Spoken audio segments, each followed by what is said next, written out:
If you're an international medical graduate looking to break into the NHS, or you're somebody who's considered an alternate career in healthcare, in this video I'm going to be breaking down my entire journey from going abroad to Eastern Europe to study medicine, to coming back to the NHS and starting work as a GP trainee, to then eventually working as a management consultant.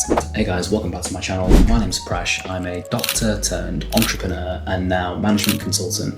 And in this video, basically, I'm going to be talking about myself, which, to be fair, I could do for hours, but we're not going to do that. We're going to keep this really concise, and we're going to break this video down into 3 key sections. Section 1 is going to be all about my journey to medical school, so leaving the UK to go and study medicine in Eastern Europe, in Bulgaria, and kind of about that journey and process and how that was. Section 2 is going to be all about coming back into the UK and finding my first role in the NHS, finding my feet, working as a doctor, and then kind of starting this journey towards GP training. And in section 3, we're going to kind of tease the idea of this portfolio career and leaving medicine and pursuing other things. Everything's going to be timestamped below, so please don't feel like you have to watch the whole video and skip the parts that you don't think you'll find useful. So, I know what you're thinking, Prash, how on earth did you end up as a medical student in Bulgaria? Like, tell me, like, what was the process like? How did you end up there? How did all of this come about? Now, so I think to answer that question, we gotta turn this into like a bit of a therapy session, and we need to take it back to like 14, 15, 16 years old, right? Going back to like high school, I was that kid at the back of the canteen selling you like those multi-packs of Lucozade and overcharging you for it.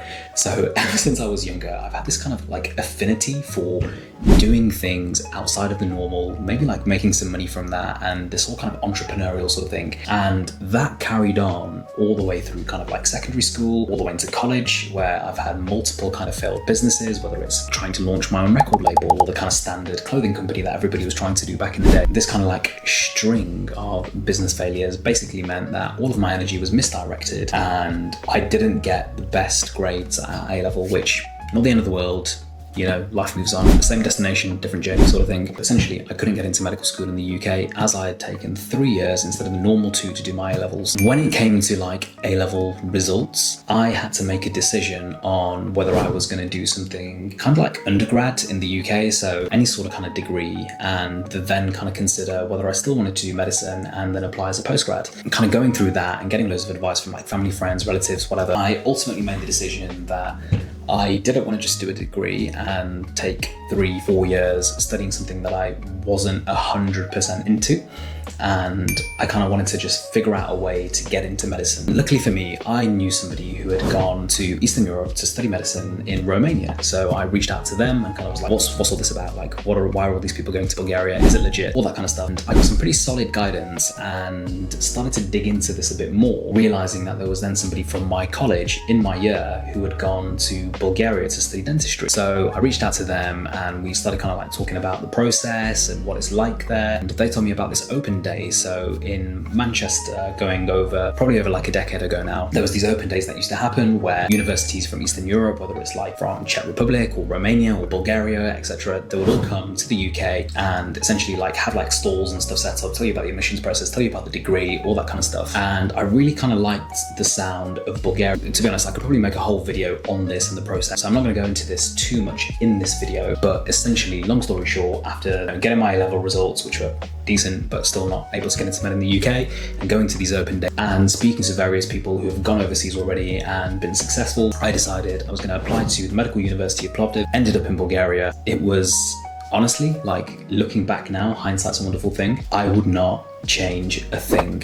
Like, genuinely, the best 6 years. Such a unique, cool thing to have been able to do, which is leave the UK at the age of 18, so pretty much straight after A-levels, move to a different country, learn how to read, write and speak Bulgarian, and get through my medical training there. So the course in Bulgaria, certainly where I was 6 years long, so 5 years of kind of undergrad study, I suppose, and then your 6th year is like this internship year where you're supposed to be working for a year and kind of doing your licensing or state exams there, and then you're kind of all set to come back into the UK. So we're not going to get into too much of the degree in this part, but essentially the first 2 years were more like sciences, so like your anatomy, your biochemistry, pure physics, chemistry, things like that. And from third year onwards, we were then kind of like more clinical, so we're getting much more hospital exposure, much more like kind of bedside teaching and visiting the kind of teaching hospitals in the city. And it was a lot more kind of interactive, where you get to maybe go into like theatres and like do more clinical skills and things like that. That's kind of like from third year onwards. I could definitely make a whole separate video on my experience studying medicine in Bulgaria, but overall it was genuinely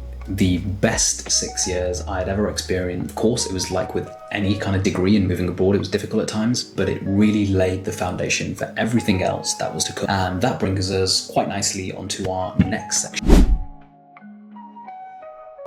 To give you this kind of like timeline wise and give you this overview, I qualified as a doctor in September 2021. I then went through this whole kind of like lengthy process with the GMC and getting all my registrations in place and things like that. So I was GMC registered by October 2021. Then I flew back to the UK around the end of October, start of November, and I started work as a doctor in the NHS in November 2021. I remember when I came back, I was honestly so scared to start. Look, I'd done a bunch of like clinical attachments and I've got a bit of experience in the UK, but nothing, I suppose, prepares you for that kind of training overseas, and then suddenly you're on the ward and you're physically like live working as a doctor. This is not like an international medical graduate thing. Doctors in the UK are just as nervous to start, so it's completely normal. I think what was really lucky for me, the hospital that I found my first job at was kind of heavily IMG, so there was a lot of international medical graduates, and people understood the journey, people kind of knew what it was all about, and they were really supportive. Essentially how I found my first job is signed up to a bunch of agencies, so a lot of kind of different locum agencies, looked at loads of different trust grade jobs, looked at NHS job sites, used LinkedIn quite a lot to kind of network and see what jobs were being posted on there.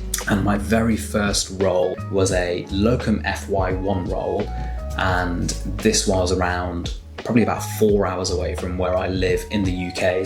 To kind of put that into context, so it was quicker for me to fly to Bulgaria than it was to get to this job. To put that into context, you gotta be willing to relocate. I think for everybody who's trying to get their foot into the door, especially kind of in the current job market, you have to be willing to relocate just for a couple of weeks until you can get your UK references, build your experience a little bit, and then move on. Essentially, I did that job for the locum FY1 role for about 2 to 3 weeks, got my references from UK consultants, and then I was able to apply for an SHO role, so a senior house officer job or a FY2 position as a locum. I was able to do that at a much closer hospital where I stayed for a good couple of months. Got some experience in things like SDEC, acute medicine, a little bit of experience in care of the elderly, in cardiology and respiratory. Started to kind of get this breadth of experience working as a doctor. Did some RMO shifts, so resident medical officer, so you're essentially like kind of clerking in A&E. So that was really exciting. And then I moved to an even closer hospital, again as an SHO, so as an FY2. And this was honestly the best thing. The hospital was literally like 15 minutes away from where I lived. It was perfect. I was locuming at the time, and I was working kind of like long days as a locum, so I could work less often in terms of days, but the hours would still accumulate. So I was doing like kind of 3 long days. And at the same time, I was studying my postgraduate law. So we'll get into that in a whole separate video that goes kind of beyond with that. So continued working as a locum SHO, did my postgraduate law at the same time, and then kind of fast forwarding to like August 2020, and then decided I was gonna kind of step out of medicine for a bit. So we'll get into that in the next section. But August 2023, stepped away from clinical practice for a little bit. Whilst I had stepped out of clinical practice, I basically thought, why not set the MSRA, so the specialty recruitment exam, see how it goes, see how I get on. If I get a place, great. If not, whatever, I've already stepped out. And set the MSRA around Jan time, passed the exam, got a place onto GP training. So in August 2024, I decided to start my GP training part-time, whilst also kind of continuing in the corporate / private sector. And that kind of brings us very nicely onto this last section, where we're going to be talking about kind of the extra things you can do as a doctor in healthcare. In August 2023, when I decided to take a bit of that time out, what I was actually doing is working nationally at NHS England. I came across this kind of leadership fellow role where I thought, this could be quite interesting. There's a chap at NHS England called Steve Powers, who was our national medical director, who has now retired 2 years ago. So from August 2023, for 12 months, I was at NHS England, essentially working as his leadership fellow, leading on kind of national policy around the long-term workforce plan. And this kind of gave me a unique perspective of healthcare in the UK, and also massively opened up my network. So from this, I also got a associate non-executive director role in the NHS. So that was at a local mental health trust where I still work and sit on the board of. I kind of did these two roles in parallel, and it really kind of gave me a taste of the possibility of what you can do as a doctor without having to work clinically. So yeah, only really going to be briefly touching on these topics because I feel like I could make a individual video on literally all of these sections. So this is to give you a whistle-stop tour. But when I was working these roles, one of the biggest things was the network. So when I left NHS England, I had met, well, so many leaders in healthcare from literally across the UK, and I met with somebody who's an amazing mentor to me, who just so happened to be the co-founder of a really large boutique consulting firm that operates out of the Middle East, and basically said to me, really love the work that you've done so far. You've been on this amazing kind of like leadership journey, and you've done things that are not normal at your stage of your kind of clinical training. How do you feel about kind of working as a management consultant and doing some consulting work? So obviously I said yes. And when I started my GP training in August of 2024, I started that part. So the rest of my time is now spent doing this portfolio career where I kind of do a bit of consulting, do my leadership roles as a NED, and get to work in the private. I think if I'm kind of like reflecting now, you've got to take this with a bit of pinch of salt, because there's a lot of luck in this journey because I've been super lucky to meet individuals who are at the top of their game and have them as friends and mentors. So there's an element of luck, but at the same time, this is not a normal. And I think I could probably go into a lot more detail about all of these separate things. So let me know if you want me to make a video on any of these sections in a lot more detail. So whether it's about going studying medicine in Eastern Europe and what that process was like, or finding my feet in the NHS and coming working as a doctor, or applying for GP training, or then kind of working as a management consultant and doing all these other kind of portfolios. This was a whistle-stop tour of my career. And even if you got literally like 1% value from this video, that's good enough for me. And I think the key takeaway for me is that it really doesn't matter how you start your journey. Like, you could be an international medical graduate, you could have gone to like flipping Oxford, or the journey can be different, but the destination can be the same. You just gotta work super hard. Anyway, I'm probably gonna sound like a YouTuber now, but if you did find this video useful, please give it a thumbs up. I've been doing a bit of reading and apparently it helps the algorithm, but who knows. Anyway, see you in the next one.